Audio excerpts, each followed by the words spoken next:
पहले सॉल्यूशन तो हम पढ़ते रहेंगे, सीखो आप सस्पेंशन और कोलॉइड को, इन तीनों को एक बार समझ लेते हैं एक अच्छे से बच्चों। क्या एग्जांपल से, ये एक एग्जांपल, एक एक्सपेरिमेंट किया गया है। ये आपके एक ग्लास वाटर है और एक और ग्लास वाटर है, 2 ग्लास वाटर है। यानी मैंने क्या किया, मैंने फिक्स्ड अमाउंट ऑफ सॉल्वेंट कर दिया, गिवन अमाउंट ऑफ सॉल्वेंट, यानी गिवन अमाउंट ऑफ सॉल्वेंट, यानी अमाउंट ऑफ सॉल्वेंट को दोनों केस में फिक्स कर दिया। यहां भी एक ग्लास। तो बच्चों यहां का खेल क्या है कि कोल्ड ड्रिंक के केस में हमेशा रिकमेंड किया जाता है कि कोल्ड ड्रिंक को हमेशा कोल्ड कर। इधर देख चल, तो यहां पे कहने का मतलब है एसीटोन और वाटर, तो यहां से सारी एसीटोन निकल जाएगी और वाटर अकेला अकेला यहां पे रह जाएगा। तो इसमें so hello students, how are you all, जय टू ऑल ऑफ यू। बच्चों आप सभी का स्वागत है आज के इस वीडियो लेक्चर में। आज के दिन हम देखने जा रहे हैं रिवीजन कैप्सूल। बेसिकली है अगर आपका एग्जामिनेशन पास में है या कुल मिलाकर के आपको रिवाइज करना है इस चैप्टर को, तो पूरी आपको अंडरस्टैंडिंग मिलने वाली है। चैप्टर नंबर 5 एक्सप्लोरेशन बुक का है, हमारी केमिस्ट्री का ये चैप्टर है बच्चों। नाम है exploring mixture and their separation, ठीक है ना। इसका ऑलरेडी एक वन शॉट भी गया हुआ है और डिटेल्ड था, लेकिन इसमें भी आपको पूरी क्लैरिटी आने वाली है, सो प्लीज डोंट वरी।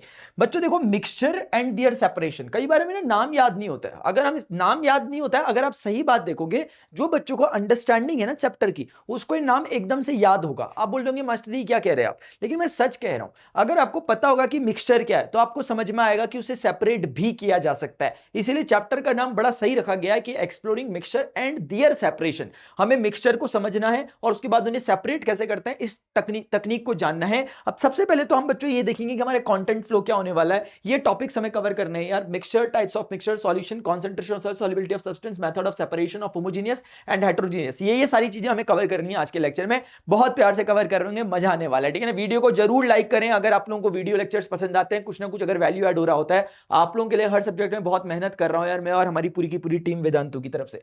यहां देखिए बच्चों क्या है मिक्सचर। सबसे पहले क्या होता है ये देखो, मिक्सचर में कई बार हम सोचते हैं चलना छोड़, जो भी मिक्स करते हैं वो मिक्सचर हो जाता है। लेकिन मिक्सचर किसे कहते हैं? Mixture is a physical combination of 2 और मोर सब्सटेंसेस, यानी कि 2 सब्सटेंस को आपस में फिजिकली मिक्स करने को ही हम मिक्सचर कहते हैं, यानी फिजिकली कंबाइन करने को हम मिक्सचर कहते हैं। अब आप बोलोगे फिजिकली और केमिकली का क्या मतलब होता है मास्टर? तो बच्चों हमने बचपन में ना अपनी बहुत छोटी क्लास में पढ़ा था कि कुछ फिजिकल प्रोसेस और कुछ केमिकल प्रोसेसेस होते हैं।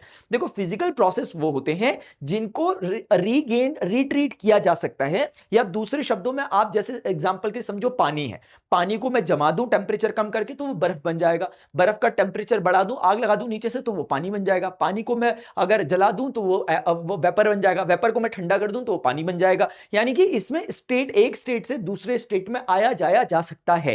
तो ये फिजिकल चेंजेस होते हैं बेसिकली, समझ में आ रही बात। ऐसी केमिकल चेंजेस क्या होते हैं? जैसे मैंने पेपर को पकड़ा और पेपर को जला दिया, मैंने कागज को जला दिया, तो आमतौर पे केमिकल प्रोसेसेस वो होते हैं जिन्हें रिगेन नहीं किया जा सकता, यानी रिवर्सिबल नहीं बनाया जा सकता है। मैं आमतौर पे कह रहा हूं क्योंकि आगे जाकर के कुछ ऐसी केमिकल रिएक्शंस भी आप पढ़ोगे जो रिवर्सिबल भी होती है, वापस भी की जा सकती है।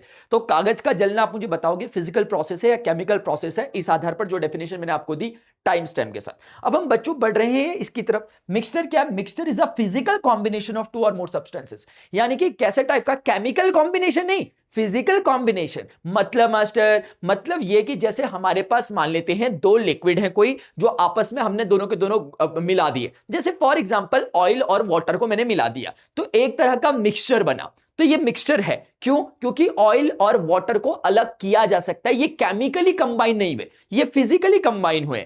इसी तरीके से पानी है, पानी में मैंने नमक मिला दिया तो एक सॉल्यूशन बन गया। ये क्या बना? पानी और नमक आपस में घुल गए हैं, लेकिन इन्हें वापस अलग अलग किया जा सकता है, वो हम सीखेंगे। नमक को अलग, पानी को अलग किया जा सकता है, इसलिए ये भी एक फिजिकल प्रोसेस है। तो केमिकल प्रोसेस का एग्जांपल कैसे हुआ मास्टर जी? केमिकल प्रोसेस बच्चों वो हुआ जिसमें आप अलग नहीं कर पाओगे। जैसे बेस्ट एग्जांपल लेते हैं वाटर। अब वाटर कायदे से हाइड्रोजन और ऑक्सीजन से मिलकर बना है, शायद हम इतना जानते होंगे कि वाटर का नाम होता है H2O, एक वाटर मॉलिक्यूल का। लेकिन आप H2 और O को आप बिना किसी दूसरे मतलब फिजिकल प्रोसेस से आप अलग नहीं कर पाओगे उसे। उसके लिए दूसरी टेक्निक होती है और कुछ तरीके होते हैं, हमारे पास हायर ग्रेड्स में हम पढ़ होंगे। तो ऐसी चीजें जो केमिकली कंबाइन है, जैसे वाटर H2O यानी हाइड्रोजन और ऑक्सीजन केमिकली कंबाइन हो रखे हैं, तो उनको हम कहते हैं कि वो बेसिकली कंपाउंड है। और जो फिजिकली मिक्स हुए रहते हैं, फिजिकली कंबाइन हुए रहते हैं, उन्हें मिक्सचर कहते हैं। तो अब आप समझ गए होंगे मिक्सचर और कंपाउंड में फर्क। कंपाउंड में भी 2 या 2 से ज्यादा लोग आपस में मिले रहते हैं, मिक्सचर में भी 2 या 2 से ज्यादा लोग आपस में मिले रहते हैं। लेकिन मिक्सचर के लोग फिजिकली कंबाइन होते हैं और कंपाउंड के लोग केमिकली कंबाइन होते हैं। तो सी फॉर केमिकली और सी फॉर कंपाउंड। तो वाटर एक कंपाउंड का एग्जांपल है और मिक्सचर का एग्जांपल क्या हो गया? जैसे हम बोलेंगे सॉल्ट वाटर या हम बोलेंगे शुगर वाटर। तो मिक्सचर क्लियर है, पूरा क्लियर है। तो बच्चों, तो मिक्सचर के अगर हम टाइप देखेंगे तो दो टाइप्स मिक्सचर के निकल के आएंगे, एक होगा होमोजीनियस मिक्सचर और एक होगा हेटेरोजीनियस मिक्सचर। ये हमारा सेकंड टॉपिक है वन के बाद, जो दूसरा टॉपिक था वो टाइप ऑफ मिक्सचर था। तो दो तरह के मिक्सचर्स होते हैं, एक होमोजीनियस मिक्सचर्स, एक हेटेरोजीनियस मिक्सचर। होमो मतलब बच्चों वहां पर यूज होता है जहां पर एक समान एक जैसे वाली बात आती है, तो जहां से मिक्सचर इस तरीके से आपस में वो एक दूसरे के साथ घुले मिले हैं कि आप लोगों को उनको निकालना इतना आसान नहीं है, यानी उन दोनों ने अपना सेपरेट एंटिटी एग्जिस्टेंस एक तरह से खो दिया है, वो आपस में मिल गए। जैसे कि नमक है और पानी है, अब पानी में आप नमक डालते हो तो नमक का पानी एक अलग ही टाइप का चीज बन जाता है। तो होमोजीनियस मिक्सचर वो है जिसमें कि एक समान रूप से वो फैले हुए हो, और इसको प्रैक्टिकली भी देखने का तरीका होता है, पहचानने का तरीका होता है, वो मैं थोड़ी देर बाद बताऊंगा अगली स्लाइड में। हेटेरोजीनियस मिक्सचर वो होते हैं बच्चों जिसमें मिक्स तो किए जाते हैं लेकिन वो हेटेरोजीनियसली मिक्स्ड होते हैं, यानी कि अलग अलग तरह से मिक्स होते हैं, यानी कि वो एक समान रूप से घुले हुए नहीं रहते एक दूसरे के ऊपर, ठीक है ना। तो जैसे, अच्छा पहले मैं इसका एग्जांपल देता हूं। जो होमोजीनियस मिक्सचर होता है उसे ही सॉल्यूशन कहा जाता है। तो सॉल्यूशन का मतलब ही वो है जिसमें प्रॉपरली घुल गई चीजें, तो सॉल्यूशन कुछ और नहीं, होमोजीनियस मिक्सचर को ही सॉल्यूशन बोलते हैं, ठीक है। जैसे नमक पानी का या शुगर वाटर का जो होता है उसे कहते हैं। आपको पता है बच्चों, सिर्फ लिक्विड, जैसे अभी मैंने बोला नमक और पानी, तो ये सॉलिड लिक्विड का सॉल्यूशन है। आपको पता है ऐसा भी हो सकता है सॉलिड सॉलिड भी सॉल्यूशन बनाते हैं। तो सॉलिड सॉलिड सॉल्यूशन का एग्जांपल है जैसे कि ब्रास, आपने देखा ब्रॉन्ज, अभी ब्रॉन्ज सिविलाइजेशन हमने पढ़ा था अपनी हिस्ट्री में, तो ब्रॉन्ज किससे मिलके बनता है, कॉपर से और टिन से, तो कॉपर टिन मिलके ब्रॉन्ज बनाते हैं, इसी मतलब ब्रॉन्ज बनाते हैं। इसी तरीके से कॉपर और जिंक मिलकर के जस्ता यानी कि पीतल यानी कि ब्रास बनाते हैं। तो ये ब्रास हो या फिर ब्रॉन्ज हो, ये भी सॉल्यूशन है, सॉलिड सॉल्यूशन के एग्जांपल है, ये होमोजीनियस मिक्सचर है, क्योंकि इनमें ये आपस में एक दूसरे के साथ बिल्कुल होमोजीनियसली डिस्ट्रीब्यूटेड रहते हैं। मैं ज्यादा डिटेल पे उसकी नहीं जा रहा हूं, बट आपको हिंट के लिए बता दे ताकि क्यूरियोसिटी जागे।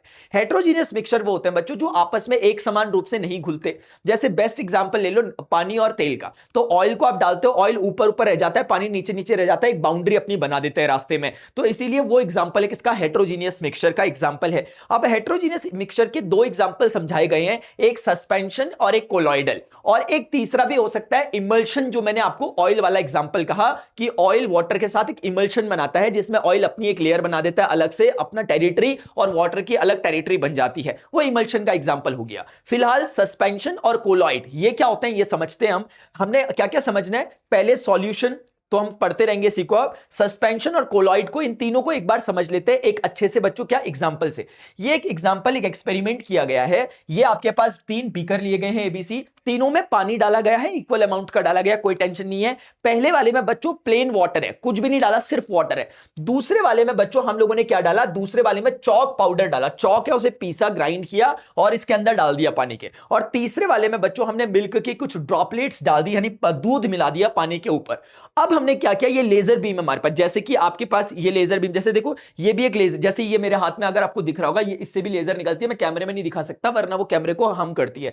तो यहां पे आप देख सकते हो, ये यहां पे ये ऐसी लेजर बीम, तो अगर मेरे सामने एक ग्लास रखा होता तो मैं वाटर ग्लास के सामने से अगर ले जाऊंगा तो वो सीधा दीवार पे उसकी इमेज बनती हुई दिखेगी, वो लेजर बीम सीधे बनेगी जैसे यहां पे बनी, यानी रास्ते में कोई, इसका मतलब मीडियम नहीं आया, यानी स्कैटर नहीं हो पाई ये लेजर बीम, यानी कि कोई पार्टिकल यानी कि यहां थे नहीं जिन्होंने उसको क्या किया, स्कैटर किया, तो लाइट बीम सीधी आ गई। जबकि यहां पर आपको दिख रहा होगा लाइट बीम ने रास्ते में कुछ पाथ को विजिबल कर दिया, यानी यहां सिंपल पानी के अंदर वो कोई पाथ विजिबल नहीं कर पाई, यहां पर पाथ विजिबल हो गया। पाथ विजिबल क्यों होता है, हमें कोई भी चीज क्यों दिखाई देती है, क्योंकि लाइट उससे टकराकर हमारे रेटिना पे पड़ती है, इसलिए हमें वो दिखाई देती है। ये चेयर यहां रखी हुई मुझे क्यों दिखाई दे रही भाई, क्यों दिखाई दे रही, क्योंकि लाइट पड़ रही है ऊपर से चेयर के ऊपर, चेयर से मेरी आंखों पे, तो मेरी आंखों में चेयर की इमेज बन पा रही है रेटिना में, समझ रहे हैं आप बात को। तो इसका मतलब कोई होना चाहिए जो लाइट को रिफ्लेक्ट बैक करे, तभी वहां पर विजिबिलिटी दिखेगी। अब यहां पर विजिबिलिटी दिख रही है, यहां पक्का कोई ना कोई तो है जिससे लाइट टकरा रही है और विजिबिलिटी आ रही है। इसी प्रकार इस वाले रीजन में भी हमें वो विजिबिलिटी दिखाई दे रही है।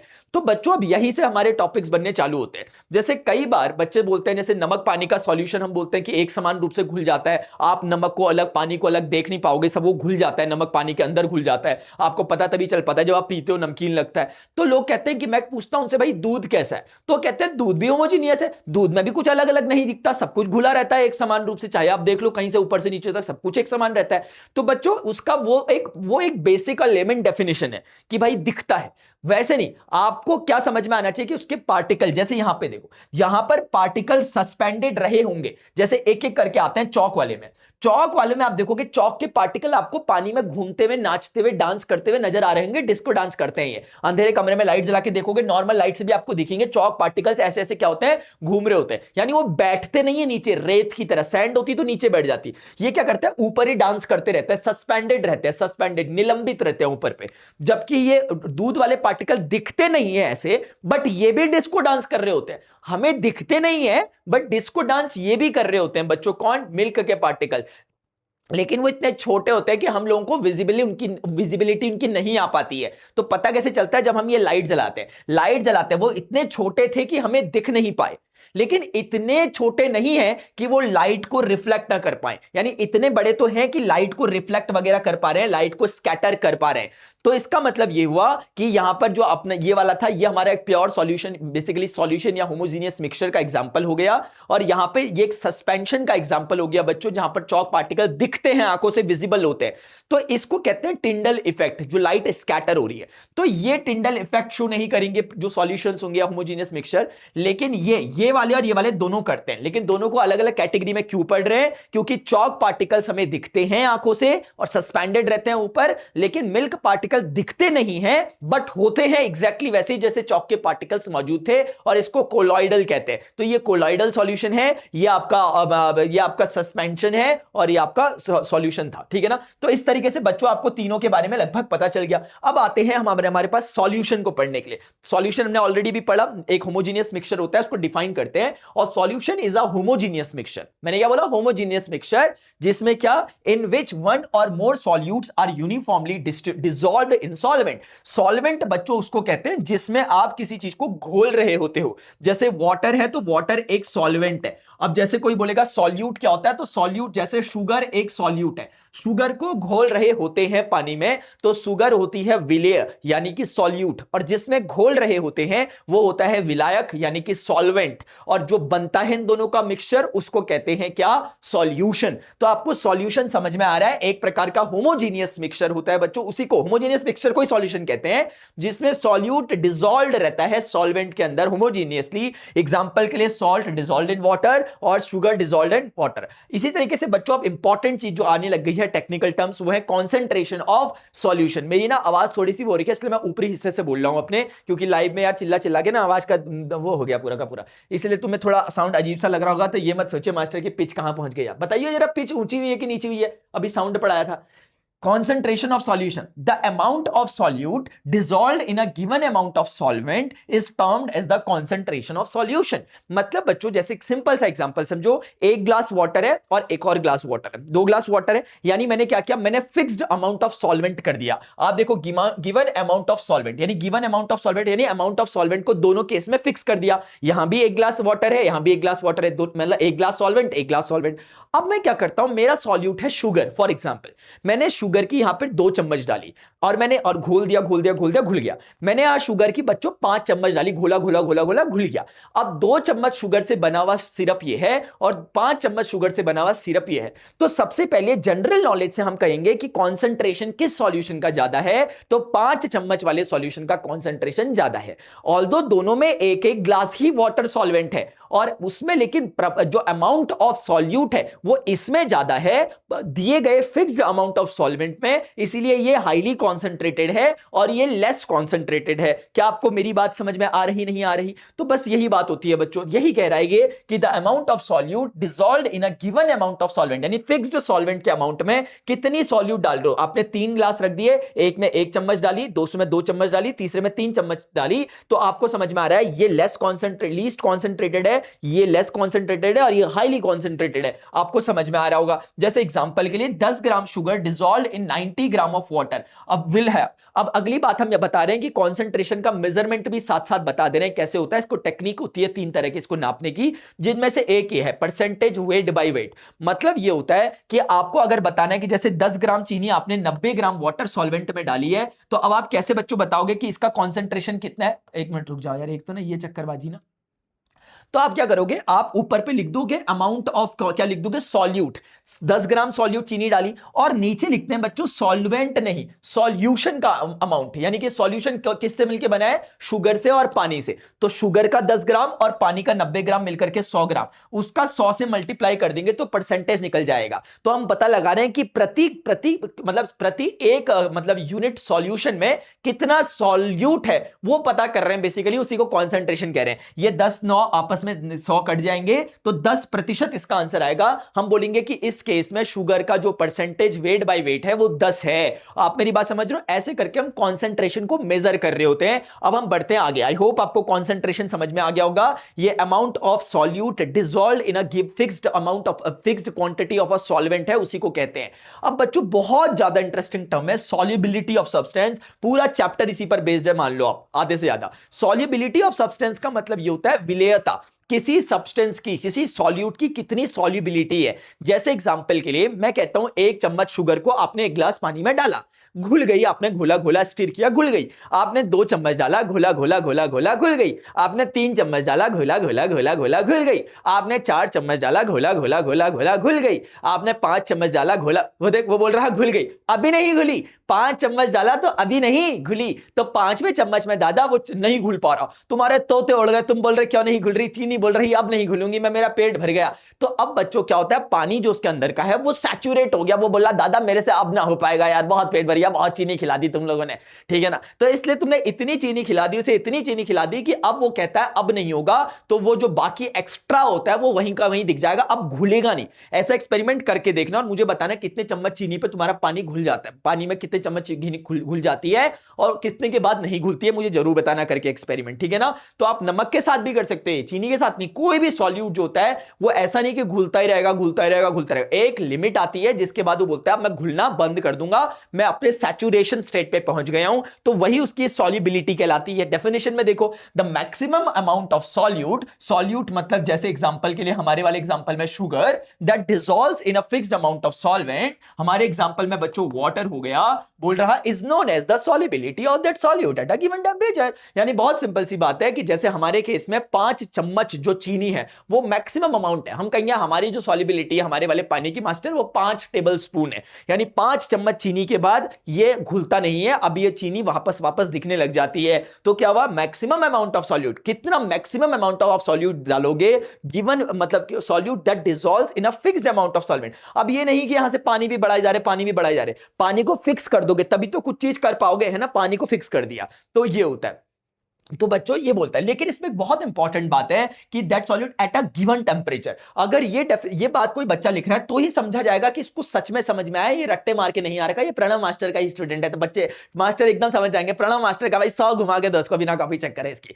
तो कहने का मतलब बच्चों ये होता है कि आपको ही बोल रहे हैं गिवन टेंपरेचर का मतलब क्यों यहां पर यूज किया गया वर्ड, इसका मतलब यह है जैसे आपने ना भी 5 चम्मच चीनी डाली थी, नहीं घुल रही थी ना, मैं एक टेक्निक बताता हूं तुम्हें, जाओ अपने पानी को क्या कर दो, गर्म कर दो, उस पानी को गर्म करने लग जाओ, जो ग्लास है उसके नीचे बर्नर लगाओ, कुछ लगाओ और पानी नीचे गर्म होने लग जाएगा, और अब स्टिर करो, तुम देखोगे कि तुम्हारी चीनी वो जो बैठ रखी थी नहीं घुल रही थी वो घुलने लग गई। इसलिए कई बार आप देखोगे आपकी मम्मी एक काम करती है, पापा जी एक काम करते होंगे क्या कि कभी कभी वो जब शरबत वगैरह कुछ नींबू पानी कुछ तो बना रहे होते हैं तो वो एक बहुत अच्छा काम करते हैं, वो जब भी ना उन्हें पता है कि भाई मुझे क्या करना है, शुगर मिलानी है थोड़ी, तो वो हमेशा फ्रिज से बॉटल जरूर निकालते हैं, लेकिन ठंडा पानी डाल के उसमें शुगर नहीं मिलाते, पहले शुगर सिरप अलग से बना देते हैं नॉर्मल वाटर का, क्योंकि उन्हें पता है कि जितना टेंपरेचर कम होगा सॉल्युबिलिटी उतनी कम हो जाती है। अगर आप ठंडे पानी में कभी ऑब्जर्व करना, फ्रिज से निकाल के पानी में 1 चम्मच चीनी घोलना, घोलने में टाइम लगा देती है, लेकिन नॉर्मल वाटर में वो जल्दी घुल जाती है। इससे यह पता लग रहा है कि टेंपरेचर बढ़ने पर सॉल्युबिलिटी बढ़ती है और इसका उल्टा टेंपरेचर घटने पर सॉल्युबिलिटी मेरे भाई क्या होती है,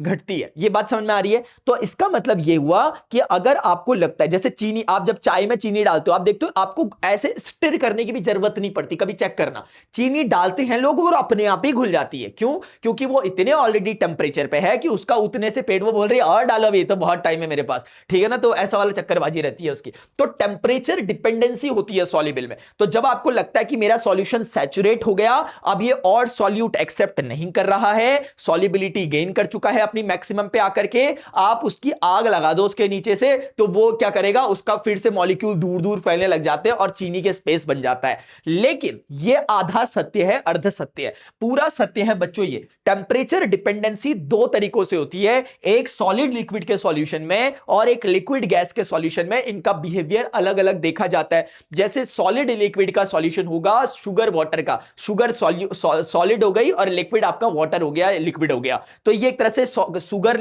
वाटर सॉल्यूशन क्या है, सॉलिड लिक्विड का एग्जांपल है। तो इसमें प्रैक्टिकली हम अपनी आंखों से देख रहे हैं कि जब हम टेम्परेचर बढ़ाते हैं तो सॉल्युबिलिटी बढ़ जाती है। हम अपनी आंखों से देख रहे हैं, रटियो मत इसको। घर जाके आज जब मम्मी चाय बना रही होगी तो बगल में जाके खड़े हो जाइए, जरा देखियो कैसे चाय बना। दीदी को तो पता होगा, दीदी तो बना के चाय अपने भैया को खिलाने में लग रही है, पिलाने में लग रही है। मुझे भी खिला लिया पिला लिया करो कभी। अच्छा, वो भैया कह रहा मास्टर मैं अपने घर की चाय मैं ही बनाता हूं। अच्छा, देखा मास्टर ने आज शुरुआत में तो चाय मास्टर ही बना रहे थे। तो बच्चों अभी आज चाय बनाने का काम आज घर में बोलना, आज चाय अपन बनाएगा, चाय आज ऐसा बोलना। तो उस चाय बनाते समय ये करना, तो ये नहीं कि वहां सॉल्युबिलिटी बढ़ा के शरबत पिला दिया चाय की जगह घर में सबको, फिर घर में मुझे बोलेंगे मास्टर ने क्या सिखा दिया। तो कहने का मतलब है शुगर वाटर में जैसे जैसे टेम्परेचर बढ़ता है सॉल्युबिलिटी बढ़ती है, यानी टेम्परेचर और सॉल्युबिलिटी का डायरेक्ट रिलेशन होता है। यानी अगर पानी गरम गरम ज्यादा होता रहेगा तो उसमें शुगर ज्यादा से ज्यादा डिसॉल्व होती रहेगी, यानी सॉल्युबिलिटी बढ़ती बढ़ती बढ़ती रहेगी। लेकिन बच्चों हमारे पास लिक्विड गैस सॉल्यूशन जैसा कोई एग्जांपल अगर आप लोगे, जैसे फॉर एग्जांपल के लिए आपने कोल्ड ड्रिंक ली, कार्बोनेटेड वाटर लिया। तो कार्बोनेटेड वाटर का मतलब आप समझो कि जैसे कोल्ड ड्रिंक होती है, जैसे कि वाटर है H2O, उसमें कार्बन डाइऑक्साइड मिला दी तो H2CO3 एक वीक एसिड यानी सोडा टाइप का बन गया। आपको ज्यादा नहीं सोचना, आप कोल्ड ड्रिंक सोचो। तो कोल्ड ड्रिंक बच्चों आपको ना ऐसे कोल्ड ड्रिंक में वो छस्स सा जो लगता है को अलग सा, वो क्या होता है, वो कार्बन डाइऑक्साइड होती है जो आपको एकदम तीखा पीखा सा वो जो लगता है, वो जो उसका जो आपको क्या बोला फिज जो आपको लगती है वो होती है।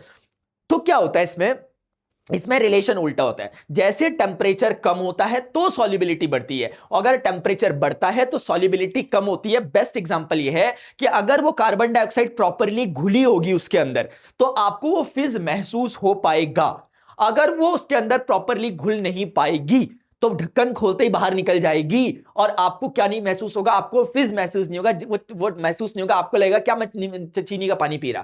तो बच्चों यहां का खेल क्या है कि कोल्ड ड्रिंक के केस में हमेशा रिकमेंड किया जाता है कि कोल्ड ड्रिंक को हमेशा कोल्ड करके ही पिया करो। ठंडी करके पियोगे तो ही फायदे में रहोगे। क्यों? क्योंकि ठंडी करके पीने में क्या होता है, वो कार्बन डाइऑक्साइड उसके अंदर प्रॉपर्ली घुल जाएगी क्योंकि टेम्परेचर कम होगा और सॉल्युबिलिटी बढ़ जाएगी। यानी टेम्परेचर और सॉल्युबिलिटी का यहां उल्टा रिलेशन होता है। समझ में आ रही बात? अब वो बोल रहा मास्टर यार ये तो ठीक है, मैं नींबू पानी को फ्रिज में क्यों डालता था। हाँ तो भाई वो नींबू पानी को तुम ऐसे डालता था, उसमें कोई फिज फूस बनने का चक्करबाजी नहीं होती है, वहां तुम कोई सॉल्युबिलिटी के साथ कुछ नहीं कर रहे। इवन तुम महसूस करोगे कई बार, चल छोड़ जाता नहीं बोलता। हाँ देखो, method of separation of homogeneous mixture. बच्चों हमने देखा होमोजेनियस मिक्सचर को हमने समझ लिया यार, उनकी सॉल्युबिलिटी को, उनके कॉन्सेंट्रेशन को भी हमने समझ लिया सॉल्यूशन के।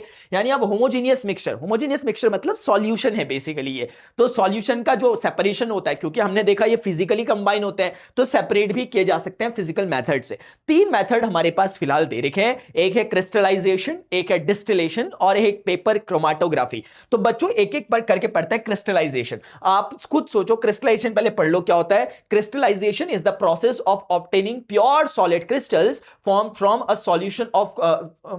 अ सॉल्यूशन बाय कूलिंग और इवेपोरेटिंग द सॉल्वेंट। अब इसका मतलब समझो, आप सोचो कि इसमें होता क्या। देखो समझना, प्यार से समझना, बहुत अच्छा टॉपिक है। जैसे आपने सुना होगा कि नमक कहां से बनता, समुद्र से नमक बनता है मास्टर। तो क्या होता होगा बच्चों, जो नमक आता होगा, क्या वो समुद्र से जो नमक आता है डायरेक्टली आप उस नमक को खा लेते होगे? क्या होता है कि जो नमक का पानी लिया, फिर पानी को गर्म किया, नमक बच गया, वो हम खा लेंगे? क्या हम ऐसा करते हैं? नहीं, हम ऐसा नहीं करते, हम उसे प्योरीफाई करते हैं। तो सॉलिड को प्योर करने की, बेसिकली प्योर सॉलिड क्रिस्टल्स को पाने की निंजा टेक्निक है, इसे कहते हैं क्रिस्टलाइजेशन। जैसे एग्जांपल के लिए समझना, जैसे मेरे पास एक पानी का ग्लास है, मैंने उसमें 1 चम्मच नमक डाला, घुल गया। 2 चम्मच नमक डाला, घुल गया। 3 चम्मच नमक डाला, घुल गया मास्टर। 4 चम्मच नमक डाला, घुल गया। 5 चम्मच नमक डाला, नहीं घुल रहा, बोल रहा घुल गया। 5 चम्मच नमक में वो नहीं घुला। इसका मतलब इसकी हमें सॉल्युबिलिटी समझ में आ गई कि 5 चम्मच है मैक्सिमम अमाउंट ऑफ सॉल्यूट जो इसमें घुल सकता है। क्या आपको मेरी बात समझ में आ रही है? तो बच्चों अब तुम बोल रहे हो मुझे और घुलना मास्टर, और घुलना, क्या करूं? मास्टर ने बताया था टेम्परेचर बढ़ाऊंगा तो सॉल्युबिलिटी बढ़ जाएगी। तो तुमने ले जाके ग्लास को आग के नीचे, आग के ऊपर डाल दिया। अब क्या हो रहा है, धीरे धीरे टेम्परेचर बढ़ रहा है, जिसके कारण उसकी सॉल्युबिलिटी बढ़ गई। अब वो 5वां चम्मच नमक भी घुल गया, 6ठा चम्मच नमक भी घुल गया, 7वां चम्मच नमक भी घुल गया, 8वां चम्मच नमक भी घुल गया। अब तुम थक गए, तुमने बोला आज के लिए बहुत काम कर दिया, बहुत प्रैक्टिकल कर दिया आज का। तुमने ग्लास को निकाला, साइड में रख के सोने चले गए। जब तुम उठ करके आए दादा, तो तुमने एक बड़ा रहस्यमयी बात देखी। तुमने रहस्यमयी बात ये देखी कि अब क्या हो गया, टेम्परेचर तुमने बढ़ाया था तो सॉल्युबिलिटी बढ़ी थी, लेकिन समय के साथ ग्रेजुअली टेम्परेचर क्या हो गया, कम हो गया। अब टेम्परेचर कम होने के कारण क्या हुआ, वो अपने वापस उसी सॉल्युबिलिटी वाले स्टेट में आ गया। वो बोल रहा भाई अब टेम्परेचर कम हो गया, मैं क्यों घोल रहा इसे, टेम्परेचर कम हो गया मैं क्यों घोल रहा, बाहर निकाला इसे। तो उसने वो जो एक्स्ट्रा घोला हुआ वो 3 चम्मच नमक था, उसने बाहर कर दिया। तो वो बाहर कर दिया और वो क्रिस्टल्स की फॉर्म में हमें क्या हो रहा है बच्चों, दिखाई दे रहा है। तो ये समझ में आ रही है आपको बात, तो लगभग कुछ इस तरह की बात है, समझ में आ रही बात। तो यही एग्जैक्टली चीज होती है क्रिस्टलाइजेशन। अब आप बोलोगे मास्टर क्रिस्टलाइजेशन का फायदा क्या होता है, फायदा बच्चों ये होता है, जैसे आपके पास जो नमक था, जो आपने नमक डाला था, अभी आप तो प्योर सॉल्ट डाल, यानी आपकी नजर में वो प्योर है, मतलब प्योर मतलब शुद्ध नमक है वो, ठीक है ना। लेकिन जो आप अगर प्योर नमक आपके पास होता है जिसमें इंप्योरिटी होती, तो जब आप ये वाला प्रोसेस करके छोड़ देते ना, तो वो जो क्रिस्टल्स होते वो तो निकल जाते बाहर, लेकिन जो इंप्योरिटी है वो पानी में ही रह जाती, वो अलग नहीं हो पाती। तो इस तरीके से हम क्या करते हैं, जो शुद्ध क्रिस्टल्स होते हैं यानी प्योर क्रिस्टल सॉलिड क्रिस्टल्स होते हैं, उनको निकाल पाते हैं। तो जो हमने एग्जांपल दिया वो बिल्कुल बेस्ट एग्जांपल है नमक वाला, ये वो क्रिस्टल बनते हैं।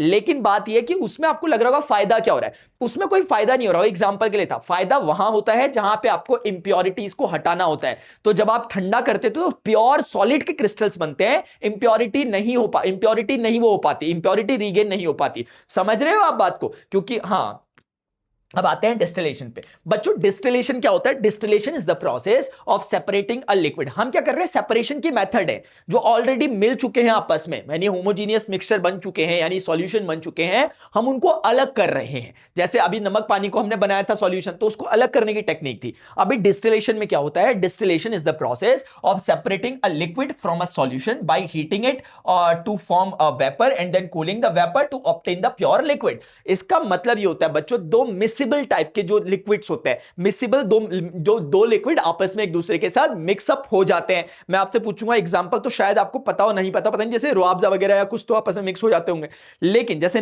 तेल और पानी है ये आपस में मिक्स नहीं हो पाते। तो एग्जांपल के लिए हमारे पास बच्चों एक है एसीटोन। एसीटोन नाम का एक केमिकल है जिसका नाम है एसीटोन। आप आगे जाकर के पढ़ोगे, ये एसीटोन जो होता है बच्चों, ये एक केमिकल ऑर्गेनिक कंपाउंड है बेसिकली, और इसका फॉर्मूला CH3COCS3 होता है। आगे जाकर के इसको प्रोपेनॉन नाम देते हैं। आप ज्यादा टेंशन मत लेना कि मास्टर क्या क्या कहने लग गए, कोई फर्क नहीं पड़ रहा, बस मैंने ऐसे ही बताया। कोई एक केमिकल होता है जो वेल नोन है, एसीटोन नाम होता है इसका, और एक होता है वाटर को हम सभी लोग जानते हैं H2O। बच्चों हमारे पास एसीटोन और वाटर क्या होता है, मिसिबल लिक्विड्स होते हैं, यानी एक दूसरे में प्रॉपरली क्या हो जाते हैं, घुल जाते हैं। पता भी नहीं चलता कि कौन एसीटोन कौन वाटर, बिल्कुल घुले रहते हैं एक दूसरे में, अलग अलग लेयर्स नहीं बनाते, जैसे ऑयल वाटर बनाते हैं वैसे नहीं बनाते। तो ये हमें इन दोनों को अलग करना है। हमें पता चाहिए कि भाई एसीटोन अलग करना है, वाटर, गलती हो गई मास्टर यार आप क्या करें, एसीटोन वाटर में मिल गया आप क्या करें। तो ऐसे टाइम पे बच्चों अगर कहीं प्रैक्टिकल लैब में तुमसे ऐसी कुछ हरकतें हो जाए, मुझे पता तुम ऐसी उटपटांग हरकतें करते रहते हो, तो एसीटोन और वाटर को अगर तुमने अलग करना है तो तुम्हें पता होना चाहिए कि मास्टर एसीटोन जो होता है इसका जो बॉइलिंग पॉइंट होता है वो कुछ मुझे एग्जैक्टली नहीं पता बच्चों, लेकिन मैं ऐसे ही लगभग लिख रहा हूं, 56 डिग्री के आसपास होता है, मैं एग्जैक्टली नहीं जा रहा। और वाटर का मुझे बॉइलिंग पॉइंट पता है 100 डिग्री सेंटीग्रेड। और बॉइलिंग पॉइंट का मतलब क्या होता है, बॉइलिंग पॉइंट का मतलब यह होता है कि जिसके बाद कोई लिक्विड इस टेंपरेचर के बाद क्या करेगा, टेंपरेचर नहीं बढ़ाएगा बल्कि अपने स्टेट को चेंज करेगा। जैसे कोई 30 डिग्री टेंपरेचर पे पानी रखा हुआ, अभी हमने हीट दी, वो क्या करेगा, अपनी सारी हीट को टेंपरेचर चेंज करने में लगाएगा। 30 से 31, 32, 33, 34, 35, 36 टेंपरेचर बढ़ता रहेगा। लेकिन जैसे ही वो 100 डिग्री सेंटीग्रेड पे पहुंचेगा वाटर, तो हीट देने पे अब वो टेंपरेचर नहीं बढ़ाता बल्कि वो क्या करता है, अपना स्टेट चेंज करता है। यानी कि अब वो वाटर से सीधे जंप करके कम बन जाता है, वेपराइज हो जाता है। यानी 100 डिग्री से 101 डिग्री सेंटीग्रेड पे नहीं जाता, वो 100 डिग्री के बाद सीधे वेपराइज होता है, अपना स्टेट चेंज करता है। इसे बॉइलिंग पॉइंट कहते हैं वो टेंपरेचर को। तो बच्चों ऐसे ही करके एसीटोन के बारे में हमें समझ में आता है। मैं इस पे बहुत फिक्स्ड नहीं हूं, आप मुझे कमेंट सेक्शन में बताओगे कितना, मैं ऐसे ही मुझे रफली जो समझ में आया मैंने वो लिखा, लगभग कुछ ऐसा ही है। तो ये क्या करता है, अगर इसका 56 डिग्री एक बारी के लिए मान लेते हैं लेट से कि इसका बॉइलिंग पॉइंट है, तो 56 डिग्री के बाद एसीटोन टेंपरेचर नहीं बढ़ाएगा, चलाएगा अपना, गर्म नहीं होगा, सीधे स्टेट चेंज करके वेपराइज होना चालू कर जाएगा। जबकि वाटर को ये करने में अभी 100 डिग्री सेंटीग्रेड का टाइम चाहिए, तो टेम्परेचर चाहिए। तो बच्चों नीचे से हमने बर्नर लगाया, फ्लास्क है, ऊपर थर्मोमीटर रखा ताकि टेम्परेचर की रीडिंग को हम मेजर करते रहे कि हमारा पानी कितना गर्म हो चुका है। जैसे ही हमारा 56 डिग्री, ये एसीटोन और वाटर मिक्सअप है, इसके अंदर दोनों मिले हुए मिसिबल लिक्विड्स है। जैसे ही हमने टेम्परेचर बढ़ाया बढ़ाया 50 डिग्री सेंटीग्रेड कुछ नहीं हो रहा, 52 डिग्री सेंटीग्रेड कुछ नहीं हो रहा, 56 डिग्री सेंटीग्रेड में एसीटोन कह रहा दादा बाय बाय मैं जा रहा, यानी वाटर को कह रहा एसीटोन की मैं निकल रहा, उड़ता चलूं मस्त पवन में, यानी कि इसके पंख लग गए, अब ये यहां से वेपराइज होकर के उड़ने लग गया, उबाल आने लग गए यहां पे, और एसीटोन उड़ने लग गया। वाटर कह रहा यार क्या दोस्ती निभा रहा भाई मेरे, अकेला अकेला छोड़कर जा रहा, लेकिन एसीटोन यहां से क्या कर दिया, बाय बाय हो गया, टाटा टाटा कर दिया उसने यहां से। तो बच्चों 56 डिग्री के बाद जितना टेम्परेचर आएगा वो एसीटोन उसको अपने को बाहर निकालने में लगाएगा, और एसीटोन बाहर निकाल निकाल के ऊपर पहुंच जाएगा। और जब वो ऊपर पहुंचेगा यहां पे, तो हमने इस तरह का यहां पर वाटर इनलेट्स दे रखे हैं, इसलिए दे रखे हैं ताकि यहां पर एक कूलिंग जोन जनरेट हो सके। कूलिंग पैड्स टाइप के लगा, जैसे कूलर में कैसा होता है, पाइप लगाते हो तुम, तो तुम्हारे कूलिंग पैड कैसे हो जाते हैं, वो ठंडे ठंडे हो जाते हैं, तो हवा जो उससे टकरा के आती है ठंडा हो जाती है, तो वो जोन क्या होता है, ठंडा हो जाता है। तो वैसे करके हमने कुछ करके यहाँ पे ठंडा जोन जनरेट किया, पानी आ रहा है तो पानी के आने जाने से यहाँ पे ठंडक हो गई। तो जैसे ही यहाँ पे ठंडक हो गई, ये गर्मा गर्म जो ऊपर पे भाप उड़ रही थी एसीटोन की, वो बोलती है आइला वहां पे ठंडी हो रही, वहां पे एसी चला हुआ, तो ये वहां की तरफ जैसे ही जाती है, ठंड में जाके बच्चों क्या हो जाती है, कंडेंस होने लग जाती है। जैसे हमने एटमॉस्फेयर एंड क्लाइमेट वाले चैप्टर में ही पढ़ा कि ऊपर हमारी जो वाटर वेपर्स ऊपर जाती है तो धीरे धीरे टेम्परेचर कम होता है, क्योंकि हम जानते हैं कि ट्रोपोस्फेयर में 6 डिग्री सेंटीग्रेड प्रति किलोमीटर की रफ्तार से टेम्परेचर कम होता है। तो ऊपर जाते साथ जाते क्योंकि टेम्परेचर कम होता रहेगा, यहाँ के केस में यहाँ टेम्परेचर कम होता है, तो वो कंडेंस होने लग जाती है। तो वही लिक्विड वेपर्स, एसीटोन की वेपर्स जो होती हैं वो आपके बस में कंडेंस होने लग जाती हैं, और कंडेंस होकर फिर लिक्विफाई होती हैं, और लिक्विफाई होकर एक अलग से जार में, अलग से फ्लास्क में हम एसीटोन को इकट्ठा कर लेते हैं, बूंद बूंद करके यहाँ पे घड़ा भरता है, लेकिन एसीटोन का मेरे भाई, तुम्हारे पाप का नहीं। इधर देख चल, तो यहाँ पे कहने का मतलब है एसीटोन और वाटर, तो यहां से सारी एसीटोन निकल जाएगी और वाटर अकेला अकेला यहाँ पे रह जाएगा, तो इसमें वाटर हो जाएगा, इसमें एसीटोन हमने अलग कर दिया।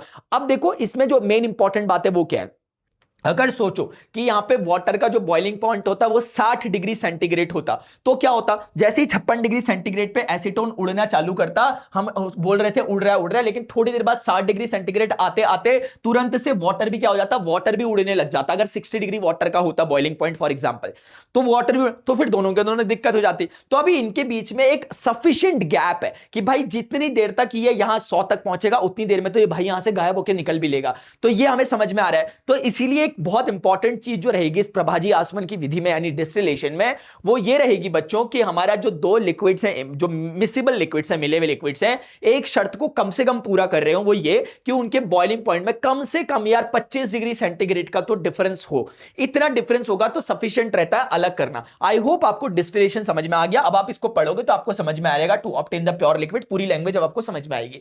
अब बच्चों आते हैं पेपर क्रोमेटोग्राफी। पेपर क्रोमेटोग्राफी क्या कहती है, ये भी एक तकनीक है, is a technique used to separate and identify the components of mixtures based on their different rates of movement. बच्चों इस टेक्निक में क्या होता है, इसको ऐसे समझो कि हमारे पास जैसे एक कागज है, कागज में हमने एक लाइन खींची, उस लाइन में हमने ऐसे ऐसे अलग अलग 4 कलर्स डाल दिए, रेड ग्रीन ब्लू ब्लैक। आपको पता नहीं है ढंग से विजिबल होगा कि नहीं होगा, लेकिन कॉन्सेप्ट समझने की कोशिश करो।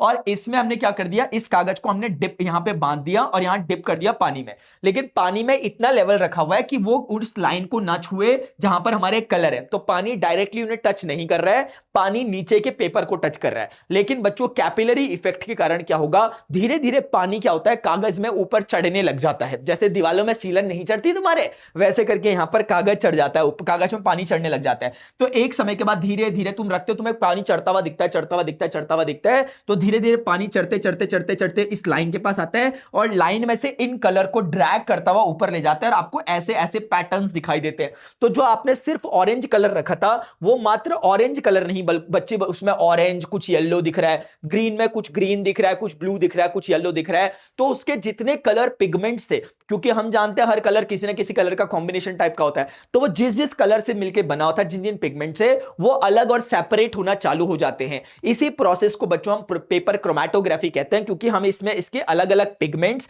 जिनसे ये कलर बना हुआ था उनको सेपरेट कर पा रहे हैं। क्या आप मेरी बात समझ रहे हो? तो इसमें मेन चीज क्या हो रही है, जैसे फॉर एग्जांपल एक कलर है, जैसे ऑरेंज, जैसे आप देखो ग्रीन में से ब्लू भी निकल गया, ग्रीन में से ब्लू कलर भी निकल रहा है, ग्रीन में से मतलब ये ग्रीन कलर तोतिया ग्रीन भी निकल रहा है, येलो कलर भी निकल रहा है। अब ऊपर कौन जा पाएगा? ऊपर वो जा पाएगा जिसका जिसका पेपर के साथ अटैचमेंट कम होगा और पानी के साथ अटैचमेंट ज्यादा होगा, क्योंकि पानी ऊपर जा रहा है तो जो पानी में जिसकी सॉल्युबिलिटी बढ़िया होगी, जो पानी के साथ अच्छा बिहेव करता होगा, वो पानी के साथ साथ ऊपर चला जाएगा। और जिसकी, या फिर दूसरे शब्दों में जिसका पेपर के साथ लेस वो होगी, मतलब लेस कनेक्टिविटी होगी।